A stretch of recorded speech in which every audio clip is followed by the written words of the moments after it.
안녕하세요. 바람이입니다. 오늘도 오미호의 소설집 곰수 읽도록 하겠습니다. 오늘은 유리구두와 오페라의 유령을 읽어보도록 하겠습니다. 인간의 경험은 내부에서 일어납니다. 외부의 자극에 따른 것이라도 경험의 근원은 자신 안에 있습니다. 두려움이나 고통, 비참함이라는 마음 상태는 자신을 관리하는 능력이 부족해서 또는 자기 사용 설명서를 충분히 숙지하지 못한 미숙함에서 오는 것입니다.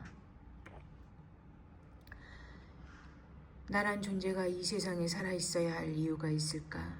있다면 딱 3가지만 말해달라고 찾아온 당집이었다. 이 무당마저 내가 인정할 수 있는 합당한 이유를 말해주지 않는다면 더 살아야 할 이유 없음 또는 모르겠음으로 종결짓고 나도 언니처럼 생을 마감할 생각이었다. 앞서갔던 당집 2군데에서는 이성으로든 감성으로든 어떻게든 인정하고 싶거나 타당하다고 결론 내릴 수 있는 이유를 대지 못했다. 그런데 마지막이라고 찾아온 이 무당 역시나 매우 안타깝고 아쉬운 대목이지만 이쯤에서 그렇다라는 결론을 내려야 할 듯 싶다. 초장부터 들으나 안 들으나 매한가지인 개똥 철학을 읊어대고 있으니 말이다. 나는 시중에 무수히 깔린 자기 개발서나 자기 사용 설명에 대한 영상까지 아무 데서나 들을 수 있는 저따위 말을 듣고자 여기까지 찾아온 것이 아니다.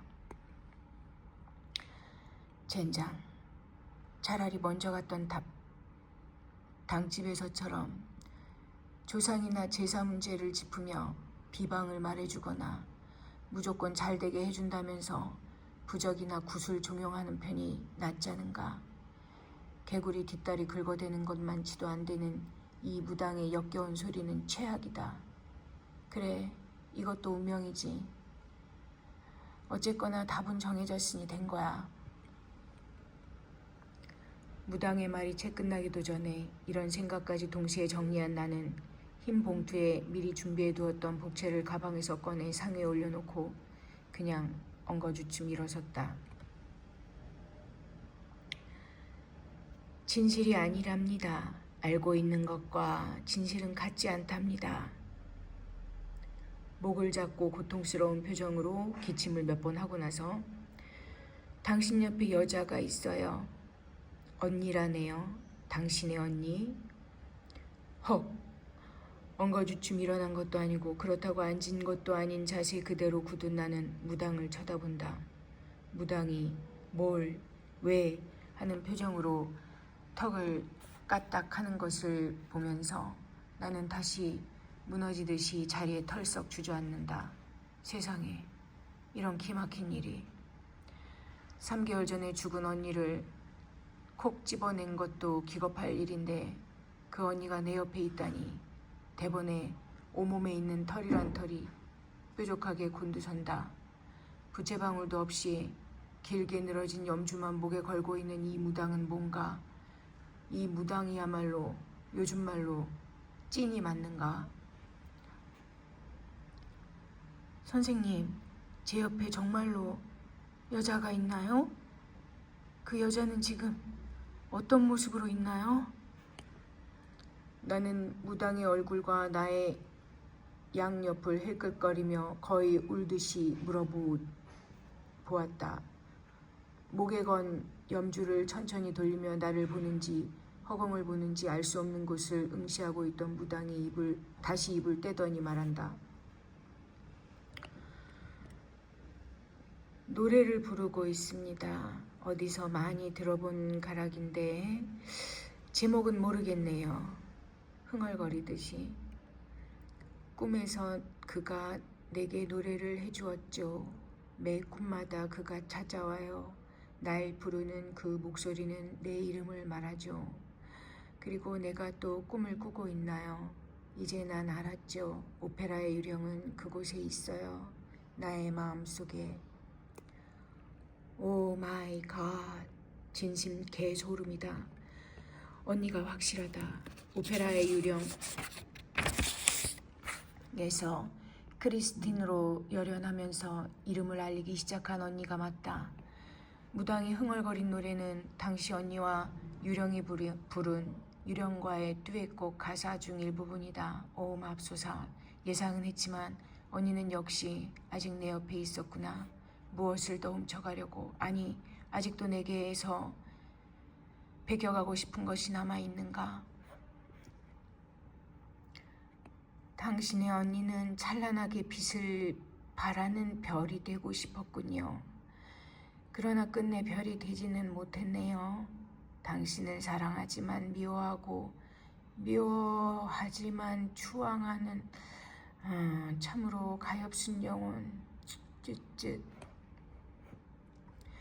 이건 또 무슨 멍멍이 소리인가. 나는 죽은 언니 이야기를 듣기 위해 무당을 찾아온 것이 아니다. 단지 나의 삶을 더 이어나갈 까닭이 있는지 언니의 죽음을 떠나 아무런 의미도 찾을 수 없는 지루하기만 한 이 세상에서 내가 딱히 더 살아야 할 이유가 있는지를 묻기 위해 찾아왔을 뿐이다.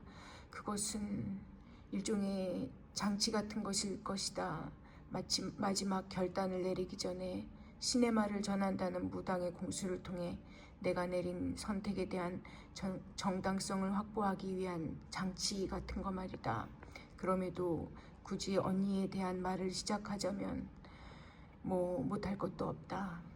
언니는 3개월 전에 자신의 오피스텔에서 사망한 채로 발견됐다. 사인은 약물 중독. 공영방송 뉴스에서도 언니의 사망 소식을 전할 만큼 언니는 뮤지컬계의 신데렐라로서 살아왔다. 언니의 이름은 환희정.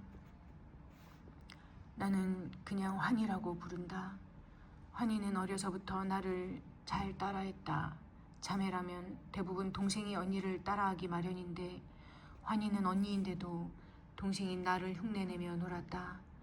내가 노래를 하면 내 노래를 흉내내며 따라 불렀고 내가 춤을 추면 춤을 흉내냈다.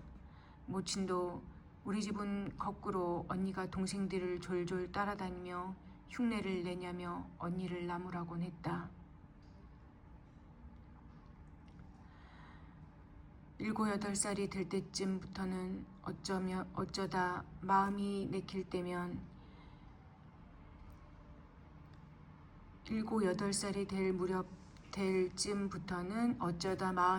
때만 예능을 즐기던 나에 비해 언니는 거의 종일 예능에 빠져 있었다.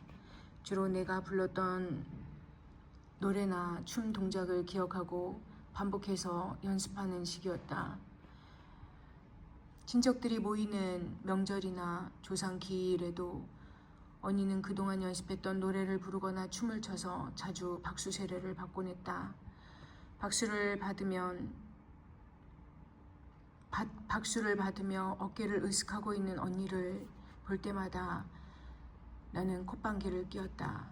내가 보기에는 환희는 원숭이와 다르지 않은 따라쟁이 또는 흉내쟁이였을 뿐이었다. 기교는 있었지만 울림이 없었기 때문이다. 그것까지 볼 수 있는 사람들은 생각외로 많지 않았다. 아니, 거의 대부분 눈치채지 못했다. 그래서 그냥 솔직하게 까놓고 말하자면 노래를 잘하는 사람은 나였다. 춤을 잘 추는 사람 또한 나였다. 나는 타고난 것처럼 그냥 아무 생각 없이 어쩌다 듣게 된 노래라도 그 가락과 은율이 마음을 타고 흐르면 마치 영혼에 꽂혀 찍히는 것처럼 나만의 것으로 그것을 발현시키는 능력이 있었다. 노래뿐 아니라 춤도 마찬가지였다. 내가 느끼는 빛과 파동의 결대로 움직였을 뿐인데도 내가 표현한 아주 작은 어깨짓 하나만으로도 사람들의 심장은 쿵 내려앉았다. 나는 그것까지도 느낄 수 있었다. 그것은 분명 타고난 재능이었다. 심지어 그 재능을 스스로도 알아챌 수 있을 만큼 나는 영악하고 지혜로운 아이였다. 언니가 탐했던 것은 스스로 타고나서 저울로 빛나고 있는 나의 재능이었다. 그럼에도 나의 성정이 어땠냐 하면 누가 시킨다고 또는 용돈을 주며 유혹한다고 해서 그것을 드러내지 않았다. 그러한 성정이 장점인지 단점인지 모르겠지만 마음이 내키지 않으면 나는 아무것도 하지 않았다. 아니, 할 수 없었다. 그것이 일상사든 공부든 교제든 뭐든 마음이 먼저 일어나야 뭐라도 좀 하는 시기였다. 모치는 그래서 우리가 자라는 내내 나의 그런 성정을 꼬집으며 짜증을 내곤 했다. 일례로 유독 모성애가 강했던 모치는 생선살을 손으로 일일이 발라서 두 딸아이 밥숟갈에 얹어주는 것을 좋아했지만 나는 내가 원치 않는 밥반찬을 나의 밥숟가락에 올리는 모친의 행위가 너무나도 싫었다. 나는 그럴 때마다 밥숟가락을 집어던지고 울어대기 일쑤였다. 어린 마음에도 그것은 사랑 또는 배려라는 포장을 입힌 폭력이나 다름없었기 때문이었다. 모친뿐 아니라 선생님과 친구들에게도 나는 까칠하고 다루기 힘든 아이였을 것이다. 그럼에도 나는 무엇에도 개의치 않았다. 나는 그냥 나 편한 대로 살고 싶었고 그렇게 살았다. 한마디로 나는 누구보다 반짝이는 별로 태어났지만 불어빛을 드러내 보이거나 자랑하고 싶은 마음은 타고나지 않았다. 별로 태어났다고 꼭 별로 살아야 할 이유는 없지 않은가. 그것이 죄는 아니지 않은가. 어쨌거나 환희는 그런 성향을 가진 나와는 근본적으로 타고난 결이 다른 아이였다. 친척들이 모인 자리에서 노래를 시키면 나는 고개를 젓다가 그래도 자꾸만 종영하면 왕 울어버리는 아이였지만 환희는 달랐다. 환희는 누구라도 시켜줬으면 하는 눈으로 사람들을 둘러보는 아이였다.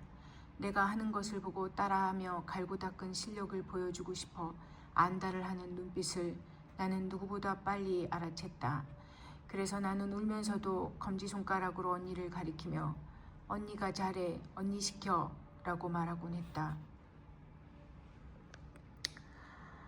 오늘은 여기까지 읽도록 하겠습니다.